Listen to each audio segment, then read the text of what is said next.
Look, Mr. Gregory, I'm not expecting for you to respond.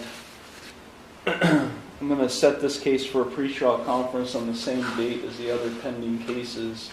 You are facing a lot of jail time in these cases, and I don't want to hear any excuses from you today or at any time about why you're driving. I'm fed up with you! Constantly being in this courtroom driving against court orders while pending cases are happening. This is constant, well before Mr. Loftus was ever involved in representing you.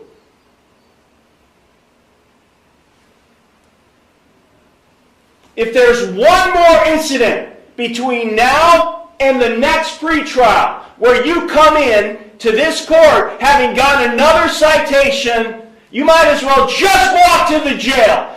I'm fed up with you.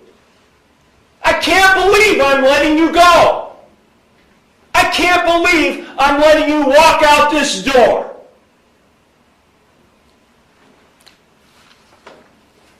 It's constant with you. And I don't get why I keep being so generous to someone who just thumbs his nose at me.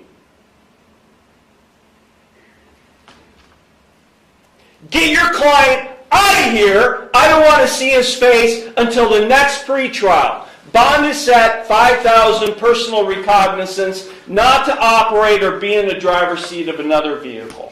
Thank you, Mr. Loftus. Right out of the gate, the commentator sets the battlefield. Multiple hearings, multiple defendants, and multiple judges who are clearly done playing games.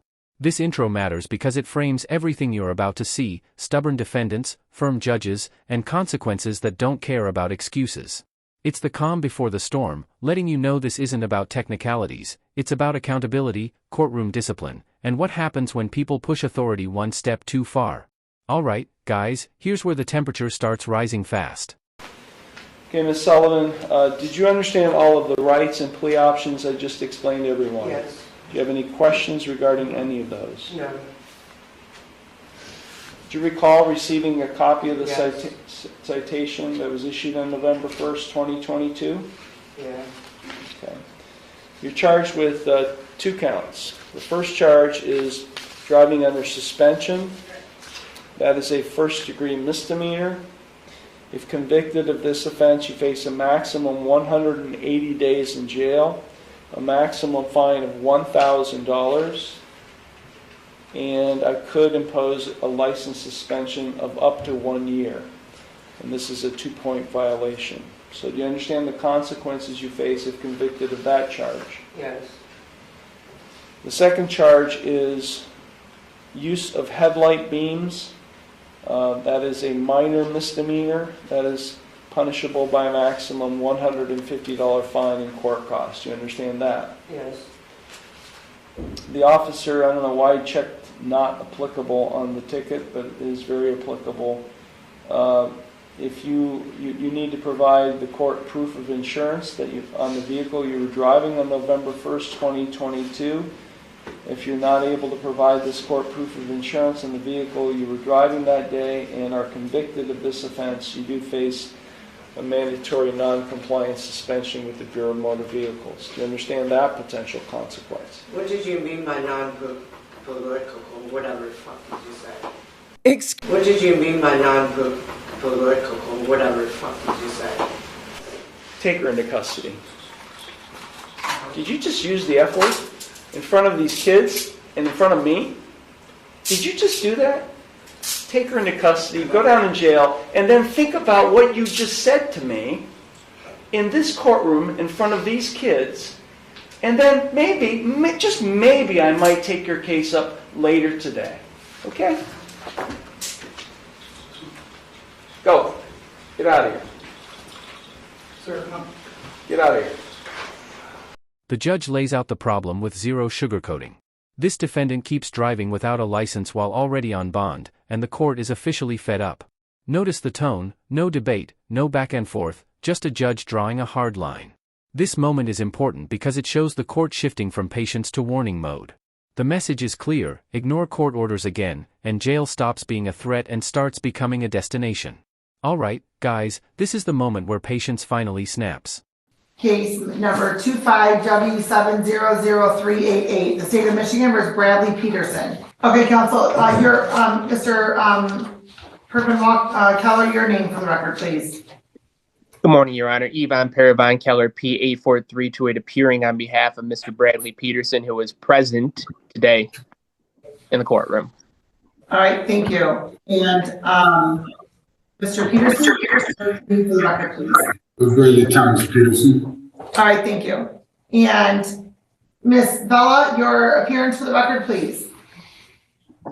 Good morning, Your Honor. Michaela Vella on behalf of the people, P87185. All right. And so today is the date scheduled for a probable cause conference in this matter. And counsel?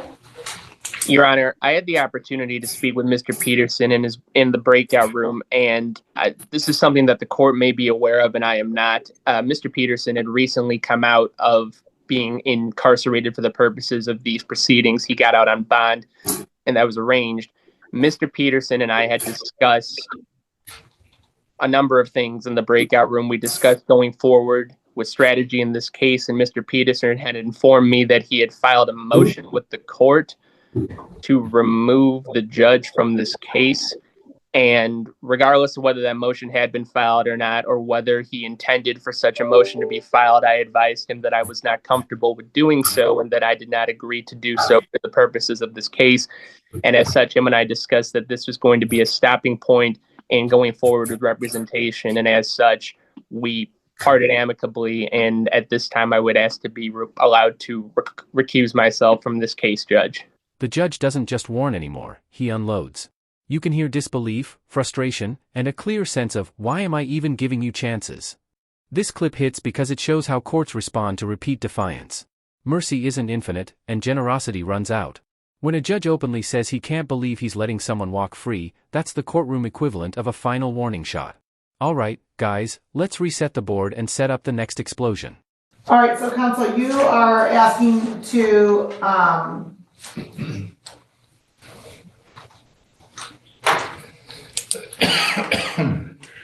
be removed from this case because Mr. Peterson filed a motion on his own and not with discussion with you, and you're not comfortable with that motion. That is not the sole reason, Judge. Mr. Peterson insisted that the only way that he would be comfortable with me representing him in this case, is if I continued and persisted with this motion. I do not agree with the motion that he is filing, and he said that he would prefer to go on his own if I would not go forward with this motion in his behalf. And we had a civil discussion about this, Judge. We did not have a fight or anything. I want to make that clear. Mr. Peterson and I have a good relationship, speaking-wise, so I'm not trying to cast aspersions on him at any point. I want the record to reflect that.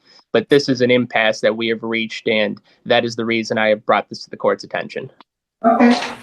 All right, the court will note that there was a motion that was filed today asking for this court For the videotape, hearing a bell and charges.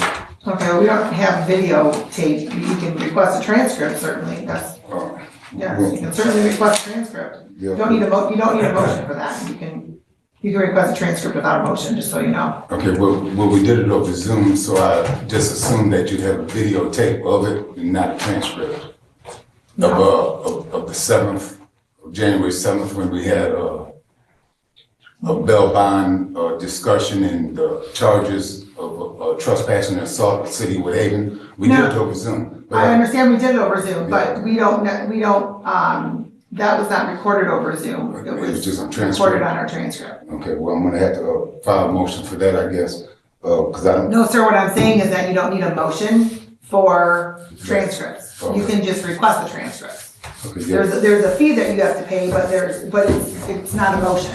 The commentary shifts tone and explains why this judge is respected, strict, fair, and in control. Then comes the twist: a new defendant, a new case, and a room full of kids watching. That detail matters.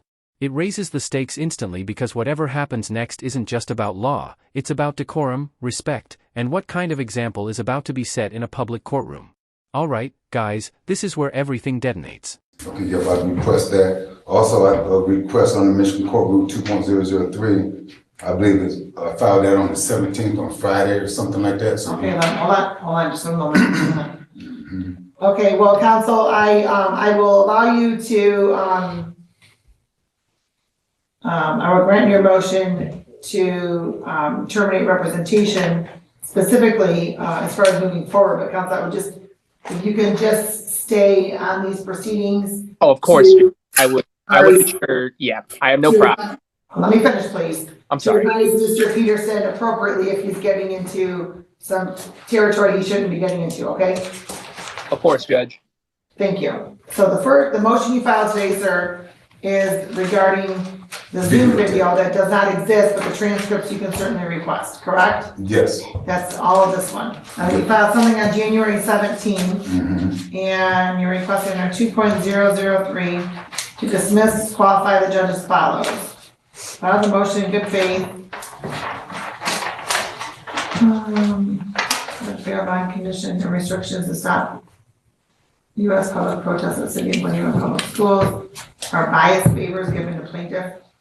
Okay, well, sir, I can tell you that that's not, that's a condition this court put in because that's what's alleged as a violation. So to protect the complaining witnesses, that's what the court put in. Just as in any assault case, sir, I put a no contact provision in.